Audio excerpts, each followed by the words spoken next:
by 5 p.m.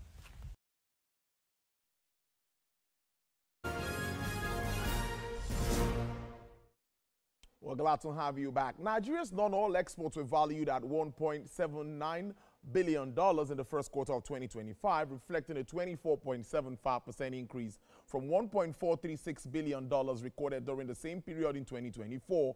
Executive Director, Chief Executive Officer of the Nigerian Export Promotion Council disclosed this in Abuja. My colleague Uloma Oyemachi was there. Attaining this feat, according to the executive director of the NEPC, was largely due to the support from the Ministry of Trade and Investment, as well as the renewed hope agenda and policy direction of President Bola Tinubu's administration. The executive director detailed the figures, highlighting a record high of $1.791 billion in non-oil exports for the first quarter of 2025. Nigeria's non-oil products exported in the first quarter of 2025 were valued at $1.791 billion. Of the top 20 products exported in the first quarter of 2025, cocoa and its derivatives, including cocoa butter, cocoa liquor, cocoa cake, came first, followed by urea and fertilizer. In addition to the figures, the ED outlined several initiatives aimed at sustaining and improving the export sector, including the distribution of seedlings to farmers and extensive training programs for exporters, particularly women. She also announced a $50 million incentive package targeted at supporting female exporters. This $50 million fund, launched in February last year by Her Excellency Dr. Ngozi Okonjo-Iweala, will support women-led businesses to participate actively in the global digital trade. Applications have begun in earnest, and we use this opportunity to call on women to please participate. Go ahead, register, and you stand a chance of being trained, and there will be grants. The executive director also reacted to the recent tariff measures imposed by the United States on some Nigerian products. We're already engaging, we're taking exporters to market. So, and then if you bring it home, you look at Nigerian 14%. It's even smaller than even some other countries. Meanwhile, she noted that Nigeria's seaports remain the major channels for transporting goods, with key destinations including ECOWAS countries, the Netherlands, Brazil, and Belgium. Looking ahead, the Council has set its eyes on greater opportunities, pushing for more global market conversations even beyond the United States and its 14% trade tariff. Uloma Oyemachi, TVC News, Abuja. Well, joining me to dig deep into this is a renowned economist. He's also the Vice President of the Abuja Chamber of Commerce, Dr. Chijoke Ekechukwu.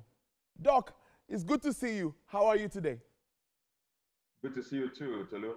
It's my pleasure. I said it's not all bad news. Some positives from the non-oil space. How does it come to you?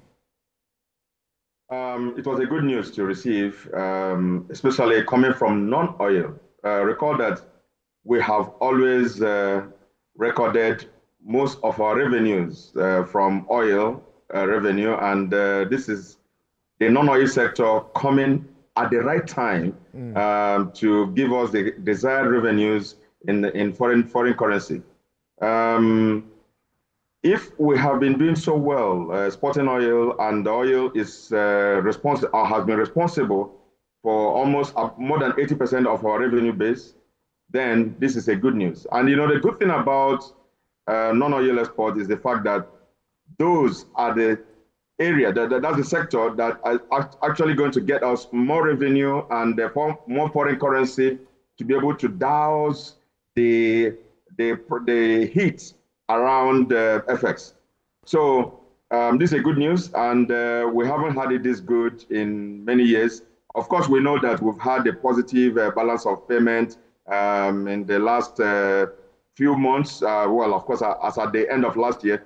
But this size of figure coming from non-oil export is a welcome development. And so it's that which we can continue to do. By the way, I'm sure Nigerians should know that when you have a currency that looks like it's devalued or not having a good value like Nigeria, it is actually not a time to start thinking about import. It is a time to get good value for whatever business you're doing. If you export, whether raw materials or commodities or even finished goods of other manufacturers or even your own company. So I encourage Nigerians to actually go into exports now, because that is the main, that's the main business to do right now, because at the stage of the economy and of course at the exchange rate that we have, it is more profitable to do exports than to do import right now.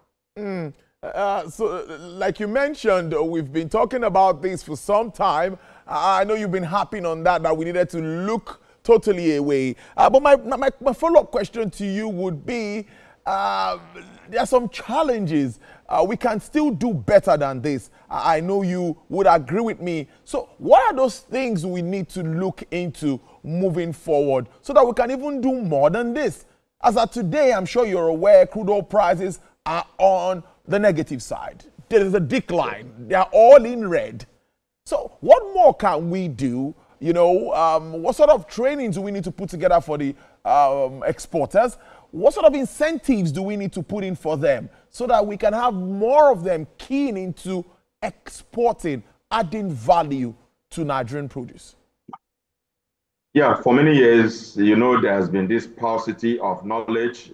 Many people didn't even know how to, many people who were in export business didn't know how to navigate that particular market for many reasons. But today we are expecting, now of course, the council has been doing a lot to train and retrain and train people in various export areas. So I think there has to be a constant training and constant campaign. And, you know, Nigerians have to be converted, just like you can convert somebody from one party to another or from one religion to another. We need to start converting a lot of Nigerians from as being importers to becoming exporters because of the benefits therein. You know, so, and to do that, we need to continue to train. There has to be a lot of media campaigns, and people need to know that they can get all the trainings they need in any area.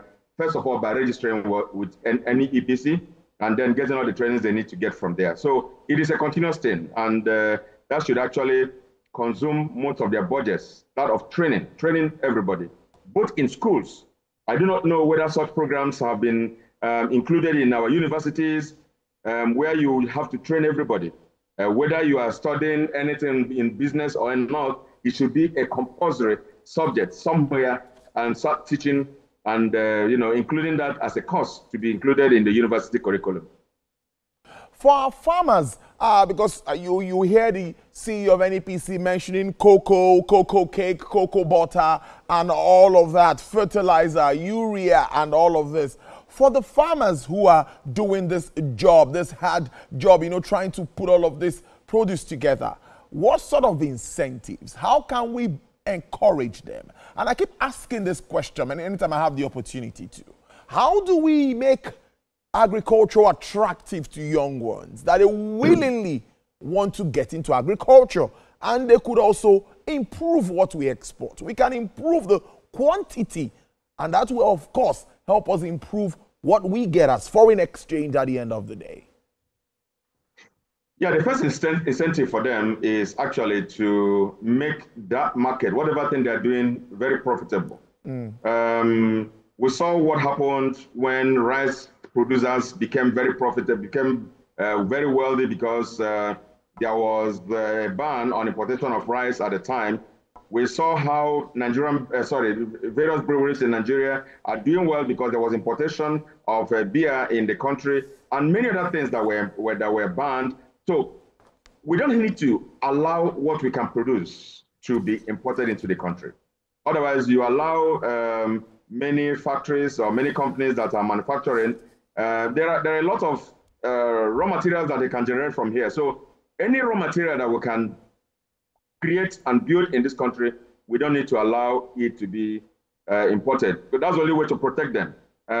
Otherwise, it is still profitable for them since the market is beginning to expand and the frontiers of their business beginning to expand. So it is going to be profitable on its own value. But to protect them because of cost of production or cost of processing, we need to ensure that if they can produce all those in Nigeria, then we have to stop various importations of those things that can be produced. It's sounding so good. Also, recently, we saw the solid mineral sector generating about 6.9 billion naira for government, I think, for registrations, doing all of this. So aside agriculture, we still have some opportunities in the solid mineral space. Are we exploring that enough? Tolu, you and I know that that is one sector that we have not started scratching.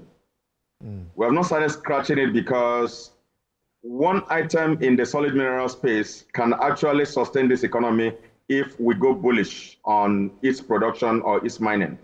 But right now, we are nowhere yet. To announce how much we made from licensing fees and all those is just like a drop of water in a mighty ocean. We need to know that that is one sector that can actually sustain this particular country on its own without even any other resource. So we need to identify how to optimize and maximize the opportunities we have in that sector and harness the potentials, the opportunities and potentials of that particular sector. That way, we can even start. So when the prices of crude oil start dropping, we're not going to be panicking.